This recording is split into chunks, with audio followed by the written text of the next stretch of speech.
بات کریں گے شہر کے موسم کی۔ مختلف علاقوں میں بارش ہو رہی ہے، سردی کی شدت میں اضافہ ہو چکا ہے۔ محکمہ موسمیات کی دن بھر وقفے سے بارش کی پیشگوئی، جبکہ چند روز تک سورج اور بادلوں میں آنگ مچولی جاری رہے گی۔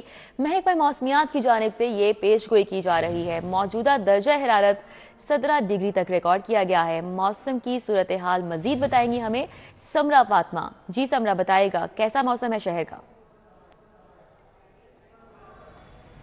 جی ریدا، اگر موسم کے حوالے سے بات کر لی جائے تو شہر کے مختلف علاقوں میں کہیں بوندا باندی ہوئی ہے، کہیں ہلکی بارش ہوئی ہے، اور اسی کے ساتھ ساتھ مسلم ٹاؤن، چیل روڈ، فیروز پور روڈ، مال روڈ، ٹاؤن شپ اور اسی کے ساتھ ساتھ شہر کے مختلف علاقوں میں بادل برسے بھی ہیں، جس سے شہر کا موسم مزید سرد ہو گیا ہے۔ مطلب یہ برآلود ہے، آسمان سے صبح سے سورج بھی غائب ہے اور 5 کلومیٹر فی گھنٹہ کی رفتار سے ہوائیں بھی چل رہی ہیں، جو کہ موسم کو مزید سرد بنا رہی ہیں۔ اس وقت بھی شہر کا موجودہ درجہ حرارت 17 ڈگری سینٹی گریڈ ریکارڈ کیا جا رہا ہے۔ کم سے کم 9 ڈگری سینٹی گریڈ رہنے کا امکان ہے۔ ہوا میں نمی کا تناسب 61% ہے، اور محکمہ موسمیات کی جانب سے یہی پیشن گوئی کی جا رہی ہے کہ آج دن بھر بھی شہر کا مطلع جو ہے وہ برآلود رہے گا، اور وقفے سے 10 سے 20% تک بارش کے امکانات بھی موجود ہیں۔ محکمہ موسمیات کی جانب سے یہ بھی کہا جا رہا ہے کہ آئندہ چند روز تک سورج اور بادلوں کے درمیان آنکھ مچولی کا کھیل بھی جاری رہے گا، جبکہ آئندہ آنے والے ہفتے میں بھی مطلع برآلود رہے گا اور بارش کی توقع بھی کی جا رہی ہے۔ اسی کے ساتھ ساتھ اگر بات کر لی جائے تو موسم تو خوشگوار ہو ہی گیا ہے، بارش سے اور سردی بھی بڑھ گئی ہے، لیکن پھر بھی فضائی آلودگی میں خاطر خواہ کمی ریکارڈ نہیں کی گئی۔ اس وقت بھی پاکستان کے آلودہ شہروں میں لاہور کا دوسرا نمبر ہے، اور ایئر کوالٹی انڈیکس کی مجموعی شرح 225 تک ریکارڈ کی جا رہی ہے۔ شہر لاہور کے دیگر علاقوں میں ابھی بھی ایئر کوالٹی انڈیکس کی شرح زیادہ ہے، اور اگر آپ کو اسی کے ساتھ ساتھ بتاتے چلیں تو US قونصلیٹ میں 792 تک ایئر کوالٹی انڈیکس کی شرح ریکارڈ کی جا رہی ہے، جوہر ٹاؤن میں 726 ریکارڈ کی جا رہی ہے، اڈا پلاٹ میں 529 تک ریکارڈ کی جا رہی ہے، DHA فیز 8 میں 478 تک ایئر کوالٹی انڈیکس کی شرح ریکارڈ کی جا رہی ہے، شہر قائد اعظم میں 470 تک ریکارڈ کی جا رہی ہے، جبکہ اسی طرح سے عسکری 10 میں ایئر کوالٹی انڈیکس کی شرح 431 تک ریکارڈ کی جا رہی ہے۔ ماہرین کی جانب سے یہی کہا جا رہا ہے کہ شہری احتیاطی تدابیر پر عمل درآمد کو ہر صورت یقینی بنائیں، ماسک کا استعمال کریں، اور اسی کے ساتھ ساتھ جتنا ہو سکتا ہے فضائی آلودگی اور اسموک سے اپنے آپ کو محفوظ رکھیں، تاکہ وہ مختلف امراض سے بھی محفوظ رہ سکیں۔ جی ٹھیک ہے، بہت شکریہ، ہمارے ساتھ سمرا فاطمہ تھیں، اپڈیٹ کر رہی تھیں۔ شہر کے مختلف علاقوں میں ہونے والی بارش سے بجلی کا ترسیلی نظام متاثر ہو گیا۔ لیسکو کے 260 سے زائد فیڈر ٹرپ ہونے سے کئی علاقوں میں بجلی معطل۔ بجلی کی طویل بندش کی وجہ سے صارفین کو مشکلات کا سامنا۔ مسلسل بارش سے لائن سٹاف کو برقی لائنوں پر کام کرنے میں مشکلات درپیش ہیں۔ بعض علاقوں میں ٹرانسفارمرز میں تکنیکی خرابیاں پیدا ہونے سے بھی بجلی بند ہے۔ مزید بات کریں گے اس حوالے سے شاہد ندیم سپرا سے۔ جی شاہد سپرا۔ جی بالکل، شہر میں ہونے والی بارش کی وجہ سے بجلی کا ترسیلی نظام متاثر ہوا ہے۔ ذرائع نے بتایا کہ لاہور الیکٹرک سپلائی کمپنی کے 260 سے زائد فیڈرز پر ٹرپنگ کے واقعات رونما ہونے کی وجہ سے مختلف علاقوں میں بجلی کی فراہمی معطل ہو گئی ہے، اور صارفین کو مشکلات کا سامنا کرنا پڑ رہا ہے۔ شہر کے بعض ایسے علاقے ہیں جہاں پر تیز بارش ہوئی ہے، وہاں نہ صرف 11 کے بھی فیڈرز پر ٹرپنگ کے واقعات سامنے آئے ہیں، بلکہ اس کے ساتھ ساتھ ٹرانسفارمرز پر بھی تکنیکی خرابیاں پیدا ہوئی ہیں، اور کئی ایسے علاقے ہیں جہاں پر ٹرانسفارمر ڈیمیج ہونے کی وجہ سے بھی بجلی کی سپلائی معطل ہوئی ہے۔ چونکہ ابھی بھی کئی ایسے علاقے ہیں جہاں پر وقفے سے بارش کا سلسلہ جاری ہے، اور بارش کی وجہ سے جو لائن سٹاف ہے ان کو برقی لائنوں پر کام کرنے میں مشکلات کا سامنا کرنا پڑ رہا ہے۔ بجلی کی طویل بندش پر لیسکو چیف شاہد حیدر کی جانب سے تمام جو سرکلز، ڈویژنز اور سب ڈویژنز کی سطح پر افسران اور ملازمین ہیں ان کو احکامات جاری کیے گئے ہیں کہ وہ فیلڈ میں نکلیں اور سپلائی کو بحال کریں۔ جو بجلی کا کام ہے وہ نقصان کا باعث بن سکتا ہے۔ ابھی بھی چونکہ بعض ایسے علاقے ہیں جہاں پر وقفے سے بارش ہو رہی ہے، بجلی کا نظام متاثر ہو رہا ہے، تاہم بجلی کی طویل بندش جو ہے جہاں موسم خوشگوار ہوا ہے وہیں پر صارفین کے لیے کا باعث بھی بنی ہے۔ بہت شکریہ شاہد سپرا، ہمارے ساتھ اپڈیٹ کر رہے تھے۔ لاہور ہائی کورٹ کا اسکول بسوں کے بغیر اسکولوں کی رجسٹریشن کی تجدید ہونے پر اظہار ناراضگی۔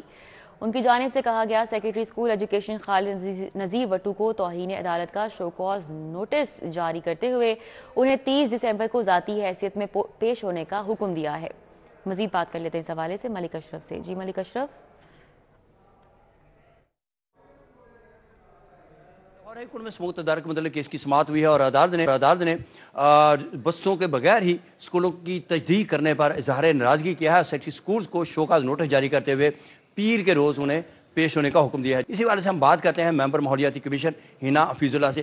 آپ بتائیں کہ آپ نے جو آج رپورٹ بھی پیش کی اور عدالت نے ناراضگی کا اظہار بھی کیا اسکول بسوں کے حوالے سے, اس پہ کیا کہیں؟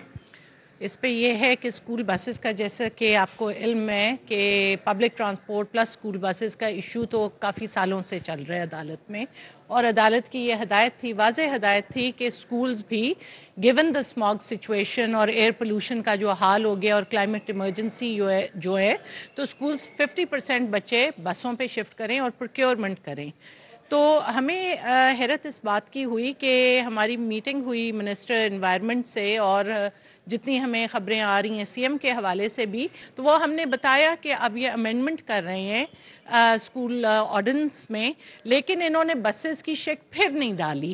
تو اس پہ عدالت نے بلایا ہے اب سیکٹری اسکول کو. اس میں یہ ہے کہ ایل ڈی اے جب اجازت دیتا ہے تو ہمیں بتایا گیا ہے کہ اس میں اسکولز کی ڈراپ لین مینڈیٹری ہیں, لیکن 2-4 اسکولز کے علاوہ کسی نے ڈراپ لینز نہیں بنائے. تو یہ پھر ایل ڈی اے کو بھی ہدایت دینی چاہیے, امپلیمنٹ کرنا چاہیے یہ اسکولوں سے کہ وہ لے کے جائیں اور اپنی ڈراپ لینز بنائیں تاکہ سڑکوں سے رش ہٹے. پھر بالکل جس طرح آپ موٹر وے پولیس کا دیکھ لیں, جب موٹر وے بنی تھی تب بھی 700-750 فائن تھا اور ڈیٹرنٹ تھی. جتنے آپ وہاں وائلیشنز ہوتی تھیں کمپیئر ٹو جو شہروں میں ہوتی ہیں بہت کم تھیں. اب موٹر وے نے بھی اپنا فائن بڑھایا ہے, وائلیشن ان کا ریٹ ان کا بھی کم ہے.